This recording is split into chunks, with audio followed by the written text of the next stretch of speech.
60টার বেশি বাচ্চা দিয়ে থাকে সাপটা। কারণ 2024 সালে এই সাপটা এখন বাংলাদেশের মাঝে পাওয়া গেছে। এই রাসেল ভাইপার সাপটি বেশিরভাগ মরুভূমি অঞ্চলে পাওয়া যায়। আসসালামু আলাইকুম। এই ভিডিওটা সোশ্যাল মিডিয়াতে প্রচুর পরিমাণে ভাইরাল হয়েছে। যেখানে দেখা যাচ্ছে রাসেল ভাইপার নামে একটা নতুন সাপ বের হয়েছে, যেটা বাংলাদেশের মাঝে প্রচুর আতঙ্ক ছড়িয়েছে। যেখানে বাংলাদেশের মাঝে প্রচুর আতঙ্ক, প্রচুর মানুষ মারা গিয়েছেন সেই সাপের কারণে। যেখানে এই সাপটার কারণে প্রচুর কৃষক মারা গিয়েছেন। বেশিরভাগ রোজগার মানুষরা কাজ করতে গিয়ে তারা সাপের আতঙ্কে মারা গিয়েছেন।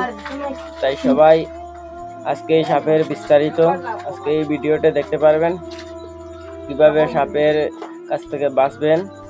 আপনারা সাপের কাছে বাঁচতে চাইলে একটু দেখে শুনে সুন্দরভাবে কাজ করবেন। কাজের সময় তাড়াহুড়া করবেন না। খুব ভয়ঙ্কর এই সাপটি।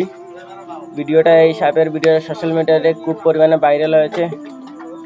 এখানে এই সাপটি খুব আতঙ্কমান, 60টার বেশি বাচ্চা দিয়ে থাকে সাপটা। এই সাপটা থেকে সবাই সাবধান থাকবেন। এই সাপটা দেখলে আপনারা সাথে সাথে কাস্টমার পুলিশকে ফোন করবেন, তারা যেন এটা ধরিয়ে নিয়ে যায়। এই সাপটা প্রচুর পরিমাণে মরুভূমিতে থাকে। কারণ 2024 সালে এই সাপটা এখন বাংলাদেশের মাঝে পাওয়া গেছে।